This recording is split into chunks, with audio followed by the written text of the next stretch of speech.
Welcome back, folks. Since the pickup has rolled out, pretty much done, and my next project has rolled into the garage, and apparently this is now a YouTube channel where I make long rambling videos talking about my project cars, let's talk about this one. This is actually my first project car. This is my 1968 Chevrolet El Camino, affectionately known as the Blue Meanie. I've had this car since 2017. When I bought it, it was an SS cloned car with a 327 and a turbo 350. Pretty ratty. I paid $5,000 for it, which was really too much, considering that the motor shit the bed about 3 weeks later. It's been through a lot of different drivetrains. It currently has a 350 and a Muncie in it. And it's more or less been a fair weather daily driver as long as I've owned it. I've learned most of what I've known about wrenching from working on this car. Gone over pretty much everything on it. But I always kept that ratty muscle car look on it through the years. Until about 2.5 years ago, when it kind of came to a head, when I went to start it one day and the fuel pump wiring wasn't working. And so I had to hot wire it. And then after that, the headlights started working intermittently, and then not at all. And the windshield wiper kind of stopped working. By this point, none of the factory gauges worked anymore. I didn't even have a gas gauge. Twice at the apartment I was living at, I suspect my gas tank got siphoned because I didn't even make it the 2 miles to the gas station near where I lived. And so when I got this shop, I decided, if I want this car to live another 10, 15 years, I need to actually do some work on it to bring it back to a little more reliable state so that I want to drive it, so I feel good about driving it. And for people who have been down this road before, this is where project cars go to die.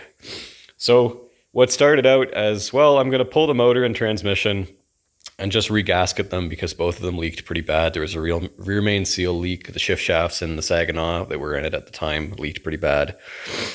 Then I'm going to put a painless wiring harness in it, and it's going to be back on the road in a month. Well, I decided I better take care of some of the rust while I was in there. And that really is when the whole thing spiraled out of control. So the rear panels were really bad, so I replaced the rear quarters with patch panels. I replaced the rockers with patch panels. I made some panels to fix holes because as I started to take it down to bare metal, I realized the car was a lot worse than I thought. In fact, I'm not really happy with the work I did here, and I've started to knock the Bondo off to take a look at the panel again. I backed into my friend's truck pulling this out of the shop one day and knocked the taillight out of it. So I have a patch panel for that. And I think I just need to cut this whole quarter out because it is a pretty rough panel and I didn't do a very good job of straightening it out the first time. Then you get more into it. You take the whole car down to metal. You realize it's way worse than you thought. And you need to do a lot more work than you originally planned on.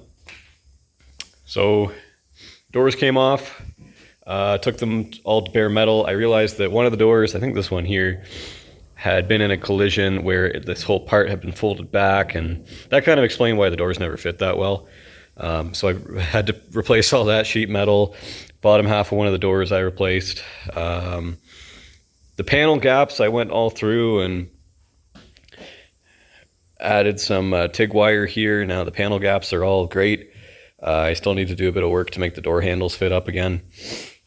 The tailgate has a bit of work that it needs doing.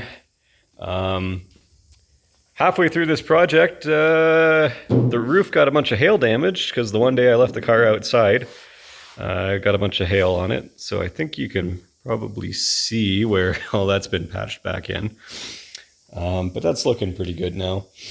Of course, with these cars, you take the rear window out and you realize there was nothing left of this panel under it. This was 100% rust. So the rear silt, I patched straight up. That's all new metal from, actually this whole thing from there to there is all new sheet metal. Then you get this far into it and you figure, well, if I have the car down this far, I should put a roll bar in it. That'd be fun. Of course, no one makes a roll bar kit for an El Camino. Learn why, because it freaking sucks putting a roll bar in one of these. So I got a kit for a Chevelle, which of course is this car, but with a back seat. Fitted up the main hoop, cut holes in the floor. The part that really sucks about putting a roll bar in one of these is you can't run the rear kickers from the top of the hoop like you have to. So you have to run them down a little further, which is NHRA legal. And then the kickers come down, have to cut holes through the rear firewall, and then cut out the smuggler's hatch, and then they weld down to the frame there. So I need to, I still have the smuggler's hatch panel that I took out. I need to figure out what to do to put that back in there, because if you've had one of these cars apart before, it also actually has a Chevelle floor pan. They just use the same floor pan for all the cars. And they get rusty as hell because they are exposed on the underside. There's holes and they just fill with water. I was rusty as hell, so that all got cut out. So then when I had the car apart the whole way and the driveline out, I figured, hey, there's no point putting this scabby Saginaw 4-speed back in there. It's kind of crunchy. Why don't I get a Muncie? That's what this car should have had. So I went on Marketplace and I found a good deal for an M20 Muncie out of an early Corvette that had a damaged case, but it had been re-welded. Checked it out, looked good, bought it. Came back, looked at it closer, realized that the main shaft was bent because they probably dropped it when they were taking it out of the car. So I ended up rebuilding the Muncie transmission on a bench. And now that's in the car with a Hurst shifter. Had to make a custom cross member to make the Hurst shifter fit and everything. It's all in there, all good now. Now the car is rewired with painless wiring harness. I deleted the HVAC box because it never worked anyways. And it makes getting to the last bolts on the number 8 cylinder a real pain. Plus, about 60 pounds. I do have a defrost box that I'm going to put under the dash. And then that's why these holes are still there in the firewall for the coolant lines. Other than that, I just went to a fused distribution block and everything on there. I went to a Power Sports lithium battery. I made this bracket for it, so it'll just sit nicely under the fender there. That carves about another 60 pounds off the nose of the car. And then there's a battery disconnect there that you can be accessed under the dash. There's actually a lot of good parts in this car. And if I were to do it again, I wouldn't do anything differently, I don't think. The suspension's pretty dialed. Right now, you'll notice that the upper control arm is actually bottomed out right now because there's no front clip on the car. There's no doors on the car, so it's 200 pounds lighter than it ought to be. We'll see if the nose comes down enough and that works out, or I may have to go to different springs.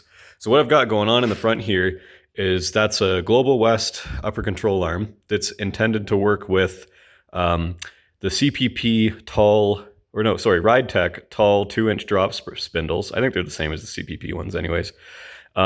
This changes the geometry of the A body so that you get a more beneficial camber curve in cornering. It does make a huge difference. So I've got the drop spindles. I've got a kit to convert the car to the factory style 11-inch Chevelle front discs. I just put these new wheels on as part of this redoing everything project. These are 17-inch American Racing salt flat 8-inch wide wheels wrapped in Nitto 555 G2 tires. I was on a waiting list for these wheels for about a year until they made a new production run. I think they look really smart. The thing too about cars of this era is most of them came with either 14 or 15-inch factory wheels.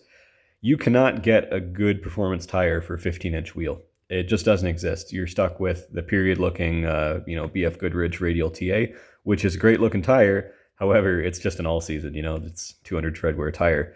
So the dilemma is if you want to use a period-correct factory-looking wheel, like your Kragers or your old American Racing wheels, you can't get a good tire. But if you want to get a good tire, you have to step up to a 17-inch wheel. So that's why I have these wheels. It's a bit of a different look. I think it'll look nice. Lower control arms are just factory ones with poly bushings. I have a Monte Carlo spring in the front, which apparently is about a 1-inch drop. I don't know. And then a BMR sway bar in the front. There's also a BMR sway bar in the rear. And then in the rear, there are lower boxed control arms, QA1 adjustable upper control arms, and QA1 anti-hop bars. Those anti-hop bars, fantastic. They fix the geometry, add a lot more anti-squat, and the car can just do burnouts or take off like nothing. It's fantastic. The spring in the back, I don't know what it is. It came with the car. I want to say it's probably a 1 or 2 inch drop spring. Don't really know. No part number on it. Now that's the ticket for what I love about this car for driving it, is for a street car that you want to handle, soft springs, huge sway bars. It drives like a couch down the highway, but it just carves in the corners. It's great. I'm sure it's not the best setup for racing, but for having something that's really comfortable but does actually handle, it works great. I love it. The motor in this is a 350. I've never had this one open. I got it on Craigslist from some guy, allegedly out of a 69 Camaro.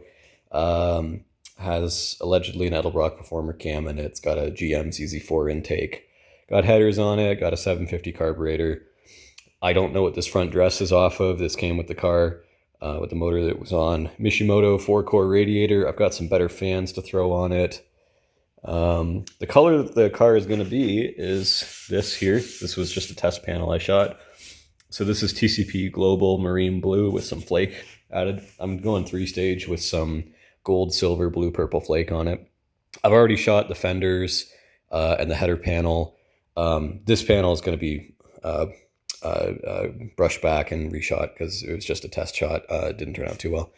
I have a whole fiberglass front clip for this car, including fenders, header panel, front bumper, and the hood. All of that except the hood has already been painted and it's just been chilling in my attic for 2 years. The hood is a 2-inch cowl hood. Looks reasonable for the street, looks good. Then in the interior, I've got the whole interior for it with a new carpet. I've got these awesome Corbeau racing seats that a friend gifted to me for the build. The factory dash is going back in with all aftermarket gauges. I just have a little more wiring to do to make those work. We have the factory column, but we have a smaller steering wheel that I pulled out of a Camaro that I parted out, and it's got a quick disconnect on it, which is nice because the bucket seats are hard to get in and out of. On the driver's side, I have a swing out door bar. I have another one to put on this. I just need to measure it, cut the bar out, weld the swing out into it, and that will make this comfy. And then for daily driving, I could just take these bars out and make it a lot easier to get in and out of the car. The rest of the factory dashboard is staying. The sound deadening, I know it adds weight. However, it makes a huge difference for having long tube headers. Before I had this sound deadening, my legs would just cook in the summer driving this car. Huge difference. But yeah, with the fiberglass front clip, with the HVAC delete, with the aluminum wheels, although I mean those are sprung weight, unsprung weight, the car is going to be so much lighter in the front that I may have to go to a softer or shorter spring to get the ride height where I need it. We'll have to see how all that shakes out. The car is going to turn out pretty light. I also have a new motor that's going in the car right here. Another friend of mine built a 409 cubic inch AMC V8 for his truck, and that kind of got me jealous. So I got my hands on a 400 small block Chevy block and have been building it up, just gathering parts slowly, and it's just about ready to go in the car. So this is a 400 small block, 2-bolt main, which, as far as I've read, are actually preferable to the 4 bolts. That has been bored 40 thou over, which makes it a 409. We have converted to a hydraulic roller cam with a custom grind from Bullet Racing, which is, I believe, a 246 duration, 588 lift, 110 degree lobe separation angle with a 1.6 rocker. If I find the cam card, I'll flash it up here. AFR 220 heads with the steam holes drilled in them. I have a Performance Products Hurricane intake there that I just ported. So it is, or I say ported, I mean I port matched it because the ports on these are pretty bad. But I saw an Eric Weingartner video that said that these are pretty darn good once they're port matched. I'm going to have the same 750 carburetor on that to go. It's a fully forged rotating assembly, internally balanced, about 11-to-1 compression, 67 cc chambers after I soften them up. It's got the big 205 valves. This should be good for 500 horsepower or so. It should be a lot of fun once it's in the car. I'm just waiting on the push rods from Summit, which I measured up last week and ordered. Apart from that, I think I have everything else to make this work. So this is going to be going in the car instead of the 350, and I'll be breaking that in soon.